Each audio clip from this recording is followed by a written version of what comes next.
Before lenders say yes or no to your loan, they look at three numbers, just three. If you know what those are and where you stand, everything else gets a lot easier. I'm going to walk you through all three today, what they mean and how they are calculated, and what you can do if one of your numbers needs some work. I talk to families every single week who have been putting off buying a home because they are not sure if they qualify. And honestly, most of them are closer than they think. The problem is they never sat down and looked at the actual numbers. They just assumed the answer was no. I had a client, she was a teacher, couple of kids, and a husband who worked construction. She called me expecting me to tell her she needed 2 more years before she could buy. We went through the numbers together. 30 days later, she had a pre-approval letter. The numbers were already there. She just didn't know it. So today, I want to make sure you know your three numbers: credit score, debt to income ratio, and your loan to value ratio. By the end of this video, you'll know exactly what each one means and where you need to be. The credit score is the number most people know about. It is usually the first thing someone brings up when they think about buying a home. And here's the thing, it matters, but it does not need to be perfect. For most conventional loans, you want to be at 620 or above. FHA loans, which are backed by the government and very popular with first-time homebuyers, can go as low as 580. Some programs even allow lower than that with a larger down payment. Your credit score is basically a summary of how reliable you have paid your bills over time. The biggest factors are whether you pay on time, how much of your available credit limit you're using, and how long you've had your accounts open. If your score is below where it needs to be, it's not a dead end, it's a detour. Most people can see real movement in 60 to 90 days with the right steps. We could talk about that when you're ready.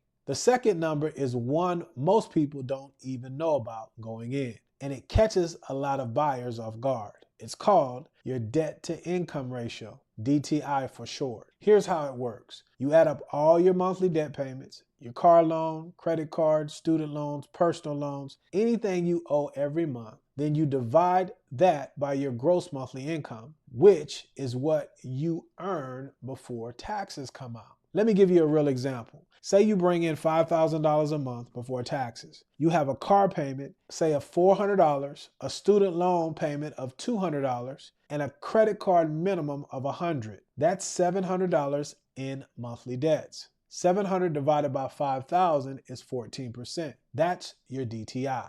Most lenders want your DTI, including your new monthly mortgage payment, to stay at or below 43 to 45%. Some programs allow for a little higher ratio with strong credit. But the lower your debt to income ratio, the more buying power you have.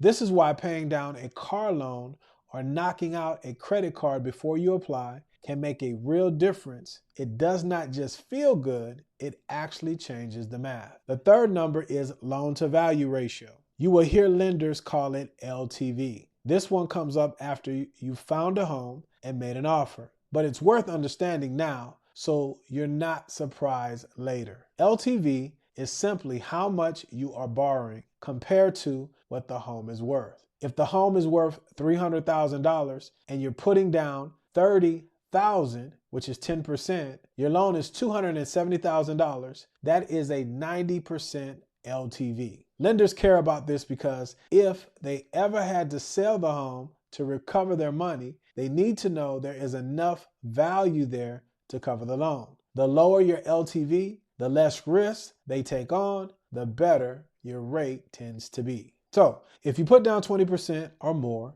your LTV is 80% or below, and you avoid paying private mortgage insurance, which is an extra monthly cost some buyers do not realize they are signing up for. But here is the honest truth. Putting down less is completely fine. Plenty of buyers come in at 95 or even 97% loan to value and still get great loans. It just means your rate might be slightly higher and you may have that insurance payment for a few years until you build up enough equity. Now, let me walk you through 3 mistakes I see families make when they are thinking about these numbers. Mistake number 1, waiting until all 3 numbers are perfect. Perfection is not the goal. Approval is the goal. Most buyers are approved with numbers that have at least one rough edge. Do not let one imperfect number convince you that the whole picture is bad. Mistake number 2, not knowing your debt to income ratio before you apply.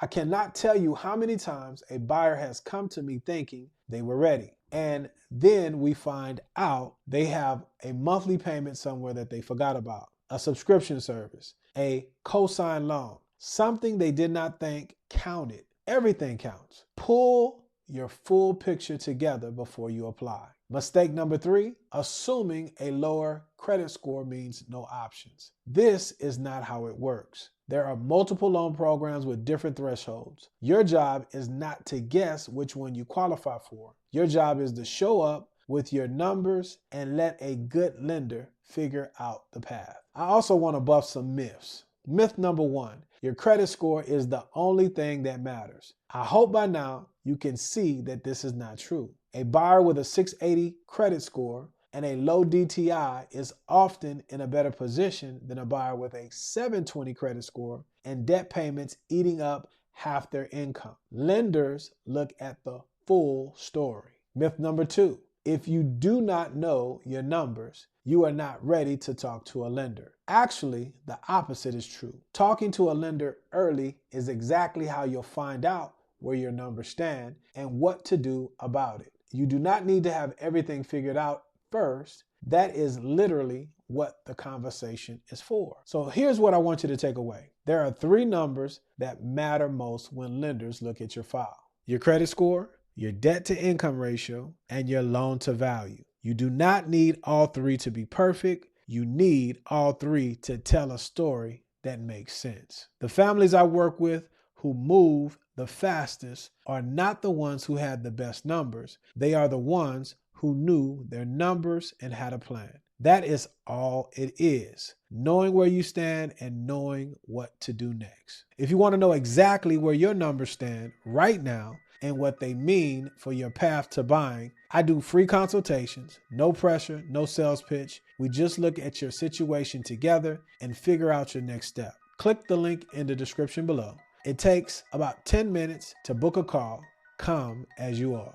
If you're ready to take the next step and find out where you are as it pertains to your readiness to achieve your goal of home ownership, I would love to have a conversation with you. Why? I'm a lender. My NMLS license number is 180100 and my contact information is pinned in the top comment and in the description of this video. My time is up, but I thank you for yours. As I always say, guys, let's be good to one another. Let grace abound. Watch these next 2 videos here. They'll help you in your education as you prepare to become a homeowner and achieve your goals. And for the rest of you, indeed, y'all stay blessed.